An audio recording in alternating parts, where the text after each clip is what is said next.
ज्योतिबा फुले आरक्षणाचे जनक शाहू महाराज, दलिताचे पददलिताचे उद्धारकर्ते बोधिसत्व परमपूज्य डॉक्टर बाबासाहेब आंबेडकर यांना मी प्रथम विनम्र अभिवादन करतो। या 133व्या जयंतीचे अध्यक्ष लक्ष्मणकांत बनसोडे व त्याचे सहकारी आणि या कार्यक्रमाचे अध्यक्ष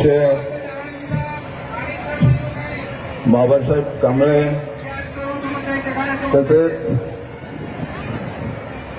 अहमदपूर तालुका चाकूर तालुका विधानसभेचे अध्यक्ष,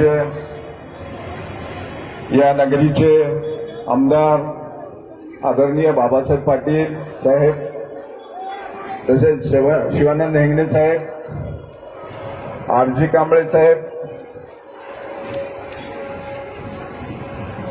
श्रीकांत बनसोडे व तसेच सर्व या ठिकाणी उपस्थित असलेले मंचावर सर्वांचे नाव न घेता या ठिकाणी मी उद्घाटन म्हणून या कार्यक्रमाला सुरुवात करत आहे। इथे 133व्या जयंतीनिमित्त येथील भीमसैनिक तसेच सर्व उपासक उपासिका यांना मी क्रांतिकारी जय भीम करतो आणि या माध्यमातून बोलत असताना आज देशामध्ये लोकशाहीच्या निवडणुका चालू आहेत, लोकसभेच्या निवडणुका चालू आहेत, आदर्श आचारसंहिता लागू आहे। त्यामुळे राजकीय विषय न घेता पण बाबासाहेबांचा विषय आल्यानंतर आणि बाबासाहेबांचं संविधान आल्यानंतर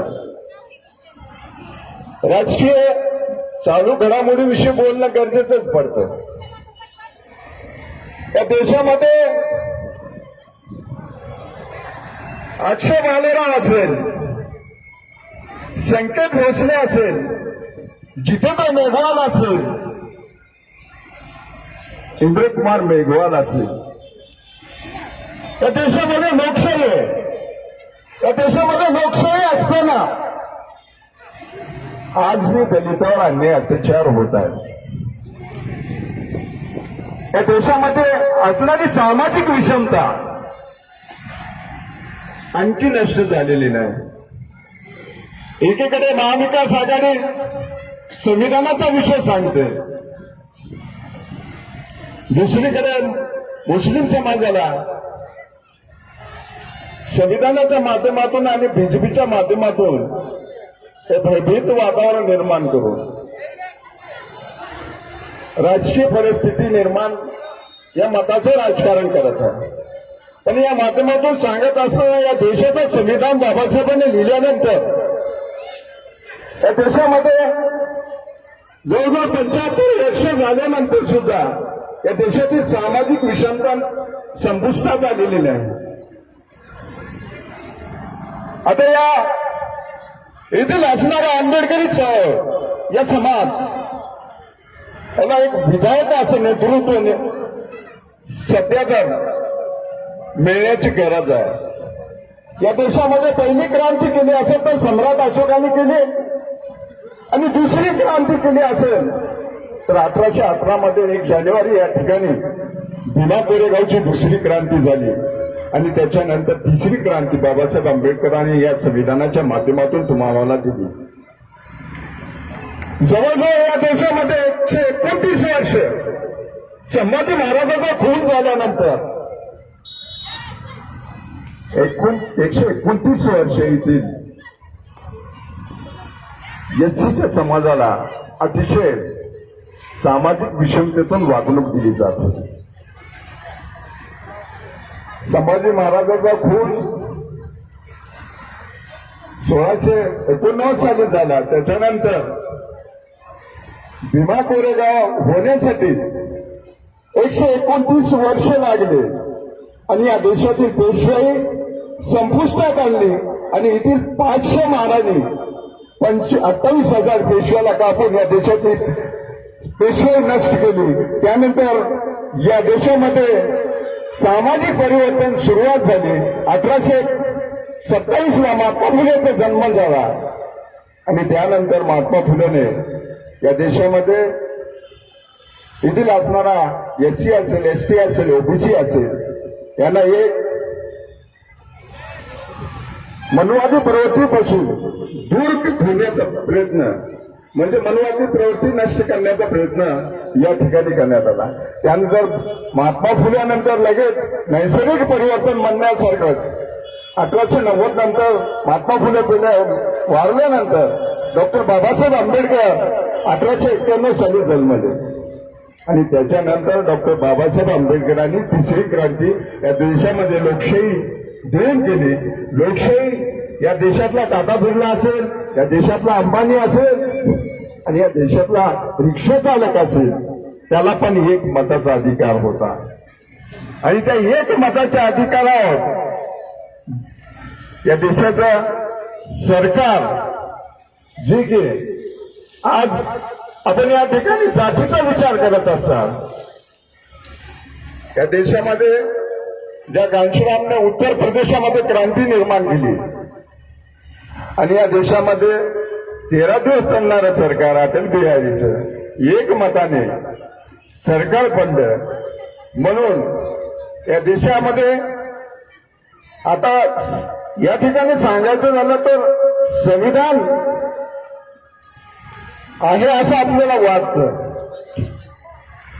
पण संविधानाच्या कलमामध्ये बदल केले जातात. लोकसभेमध्ये, संसदेमध्ये त्या ठिकाणी आपलं असणारं नेतृत्व येथील दलितांचं, येथील ओबीसीचं, अल्पसंख्याकांचं एक खंबीर नेतृत्व जोपर्यंत संसदेमध्ये जात नाही.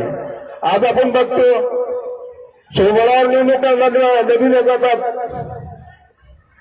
काही सेवा भाजपमध्ये जाऊन निवडणुका लढवल्या जातात आणि मतदान मागितलं जातं. आता नेतृत्व कुणाला मानायचं? हे आरएसएस आणि भाजपशी संबंधित असणारे नेते ज्याच्यामुळे संविधानाचा दुरुपयोग केला जातो. आज महाराष्ट्रामध्ये असेल, देशामध्ये ईडी, सीबीआयच्या माध्यमातून लोकशाही उद्ध्वस्त करण्यात आलेली आहे. इथे ज्या ज्या राजकीय पुढाऱ्यांनी ज्या ज्या पैसे घेतले, खाले या माध्यमातून केले असतील त्यांना लोकशाहीच्या माध्यमातून, ईडीच्या माध्यमातून नॉन बिलेबल अशा पद्धतीचं ईडीचं कलम जे की पूर्वी संविधानामध्ये होतं पण त्याच्यामध्ये याने नॉन बिलेबल अशा पद्धतीचं कलम केलं आणि आज देशामध्ये जे लोक भ्रष्टाचारी नाहीत, जे लोक कसल्याच पद्धतीमध्ये नसणारे लोक यांना ईडीच्या माध्यमातून, एक अंतरच्या माध्यमातून त्यांचे पाय बांधले जातात आणि सरळ भाजपमध्ये या नाहीतर जेलमध्ये जा अशा पद्धतीच्या माध्यमातून संविधानाच्या धज्जिया उडविल्या जातात. म्हणून या देशामध्ये परिवर्तन करायचं असेल तर आपण जो मताचा अधिकार आहे तो मताचा अधिकार अतिशय महत्वाचा आहे. आपल्या आया बहिणीची इज्जतीप्रमाणे त्या मताच्या अधिकाराचा उपयोग आपण केला पाहिजे. त्या मताचा अधिकार ज्यावेळेस आपण एखाद्याचे पैसे घेऊन आणि एखाद्याच्या आमिषाला बळी पडून, दारू पिऊन, या बिर्याणी खाऊन मताचा अधिकार विकत असतात आणि येणारा उमेदवार एक गुंड आणि गुंड प्रवृत्तीचा असेल तर तुमच्या या बहिणीची सुद्धा इज्जत वाचू शकत नाही. म्हणून या माध्यमातून सांगत असताना मताचा अधिकार आपल्याला बाबासाहेबांनी दिला आहे आणि त्या मताच्या अधिकाराच्या माध्यमातून संविधान आपण कशा पद्धतीने वाचलं पाहिजे आणि आपल्या जिव्हाळ्याचे, आपल्या जवळचे, जे आपल्या सुखादुखात येणारे उमेदवार, नेतृत्व आपण त्याच्या पाठीशी खंबीरपणे राहिलं पाहिजे. आणि या माध्यमातून सांगत असताना आपल्यामध्ये असणारा बाबासाहेबांनी सांगितलं शिका, संघटित आणि संघर्ष करा. शिक्षणाचं महत्व बाबासाहेबांनी सांगितलं, शिक्षण हे अतिशय महत्वाचं शिक्षण. जे की सर्वात मोठं हत्यार असेल माणसाचं तर ते शिक्षणाचं आहे. आणि त्या माध्यमातून आपण आज छोट्या छोट्या जातीमध्ये आज देशामध्ये निवडणूक, हे लोकसभेची निवडणूक, हे नवीनच काय तर निवडणूक लावली आहे असं वाटतंय लोकांना, अज्ञान असल्यामुळे. शैक्षणिक प्रगती झाली नसल्याबद्दल आणि शिक्षणाचं बाजारीकरण करण्यात आलेलं आहे. या माध्यमातून सांगत असताना शिका संघटित व्हा, संघर्ष आपल्यातला थांबला पाहिजे. आपण कुणाच्या ठिकाणी एकत्रित येऊन एक या देशाचं संविधान वाचलं पाहिजे आणि या देशाला चांगले उमेदवार नेतृत्व आपण देण्यासाठी, याच्यासाठी एक प्रबोधन आणि संघर्षातून निर्माण होणारे कार्यकर्ते आपण निवडून दिलं पाहिजे. या सभेविषयी मी जास्त मार्गदर्शन करता, या सभेचे मार्गदर्शक आमचे बंधू श्रीकांत बनसोडे असल्याबद्दल मी माझं या ठिकाणी थोडक्यात उद्घाटनीय भाषण या ठिकाणी थांबून मी या ठिकाणी रजा घेतो. सर्वांना क्रांतिकारी जय हिंद करतो. धन्यवाद भाऊ.